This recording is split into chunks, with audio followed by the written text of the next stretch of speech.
grupo enfrentó una decisión inimaginable: alimentarse de los cuerpos de sus compañeros fallecidos. No era solo una cuestión de supervivencia. Un grupo de personas quedó atrapado contra su voluntad tras un accidente que marcaría la historia para siempre. Lo que comenzó como un simple viaje deportivo terminaría convirtiéndose en una de las historias de supervivencia más estremecedoras jamás registradas. Una lucha que llevaría al ser humano más allá de sus límites físicos, mentales y morales. El All Christians Club, un equipo de rugby formado por exalumnos del Colegio Stella Maris de Montevideo, Uruguay, era un club respetado y con una trayectoria destacada. En 1972, el equipo recibió una invitación para disputar un partido amistoso en Santiago de Chile. Para ellos, este viaje representaba una oportunidad única, ya que el rugby no tenía la popularidad del fútbol y el club debía sostenerse con recursos limitados. Al viaje no solo se sumaron los jugadores, sino también amigos, familiares, profesores y miembros del cuerpo técnico. En total, 45 personas abordaron el avión.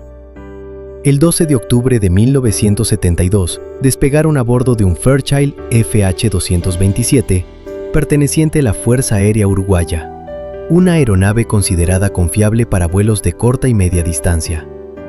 Al principio, nada parecía fuera de lo normal. Sin embargo, a medida que el avión se aproximaba a la cordillera de los Andes, las condiciones meteorológicas comenzaron a deteriorarse rápidamente. La visibilidad disminuyó, la nieve empezó a caer con fuerza y los vientos se volvieron cada vez más peligrosos. Ante esta situación, los pilotos decidieron desviarse hacia Mendoza, Argentina, donde permanecieron un día esperando una mejora del clima. El 13 de octubre, creyendo que las condiciones eran favorables, retomaron el vuelo. A las 14 horas 18 minutos, el avión volvió a despegar rumbo a Chile. A bordo, nadie imaginaba que aquel sería el último tramo de un viaje normal. Pero poco después, el clima volvió a empeorar de forma drástica. La niebla era tan densa que los pilotos no podían distinguir las montañas. Además, la compleja geografía de la zona interfería con las comunicaciones por radio. Convencidos de que ya habían superado la cordillera, comenzaron a descender. En realidad, seguían en pleno corazón de los Andes. Entonces ocurrió lo impensable. De repente, una montaña apareció frente a ellos. No hubo tiempo para reaccionar. El impacto fue brutal. La cola del avión se desprendió al instante. Varios pasajeros salieron despedidos y murieron en el acto. El fuselaje se deslizó violentamente por la ladera, rompiéndose y deteniéndose finalmente sobre la nieve. En cuestión de segundos, aquel avión lleno de risas y expectativas se convirtió en un escenario de destrucción y silencio. En el impacto inicial murieron 12 personas. Los 33 sobrevivientes quedaron atrapados a más de 3.500 metros de altura, rodeados únicamente de nieve, hielo y montañas interminables. Muchos estaban gravemente heridos, fracturas expuestas, hemorragias internas y traumatismos severos. Sin equipo médico ni ayuda externa, los sobrevivientes hicieron todo lo posible por asistir a los heridos, utilizando lo que encontraban entre los restos del avión. Durante las primeras horas y días, algunos más fallecieron debido a la gravedad de sus heridas. Los sobrevivientes registraron el interior del avión y lograron reunir una cantidad mínima de alimentos, algo de azúcar, unas pocas botellas de vino y pequeños paquetes de comida. Para obtener agua, derretían nieve. No había plantas, animales, ni ninguna fuente natural de alimento. El frío era constante y las noches insoportables. Al octavo día, una noticia devastadora llegó a través de una pequeña radio. Las operaciones de búsqueda habían sido suspendidas.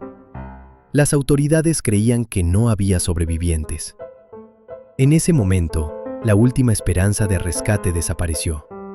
Comprendieron que nadie vendría por ellos. Si querían vivir, tendrían que hacerlo por sus propios medios. Al 10º día, los alimentos se agotaron por completo. El hambre se volvió insoportable. Tras largas discusiones marcadas por el dolor y la desesperación, el grupo enfrentó una decisión inimaginable: alimentarse de los cuerpos de sus compañeros fallecidos. No era solo una cuestión de supervivencia, sino una lucha interna contra creencias religiosas, valores morales y límites humanos que jamás pensaron cruzar.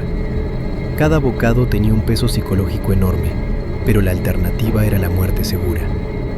17 días después del accidente, una avalancha cayó sobre el lugar donde se refugiaban, sepultando parte del fuselaje y causando la muerte de 8 personas más. Este nuevo golpe devastó emocionalmente el grupo. A pesar de todo, comenzó a surgir una idea: si nadie iba a rescatarlos, debían buscar ayuda por su cuenta.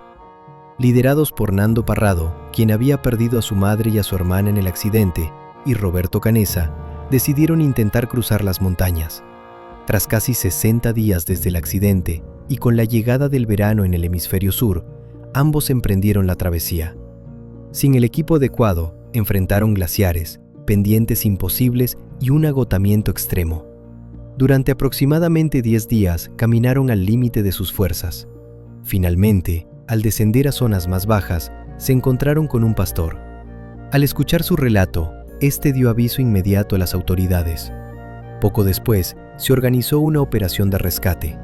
72 días después del accidente, los helicópteros finalmente llegaron a la montaña. 16 personas seguían con vida. Estaban extremadamente débiles, desnutridas y al borde de la hipotermia. Fueron trasladadas de urgencia a hospitales. Su rescate fue considerado un milagro y conmocionó al mundo entero. Lo ocurrido en los Andes en 1972 no fue solo una tragedia aérea, fue una prueba extrema de resistencia humana, una historia que mostró hasta dónde puede llegar el ser humano cuando la vida está en juego. Hoy sigue siendo recordada como una de las historias de supervivencia más impactantes de la historia moderna. La cordillera de los Andes era fría, pero en mi próxima historia contaré la desafiante historia de Aron Ralston. Suscríbete y no te pierdas nada.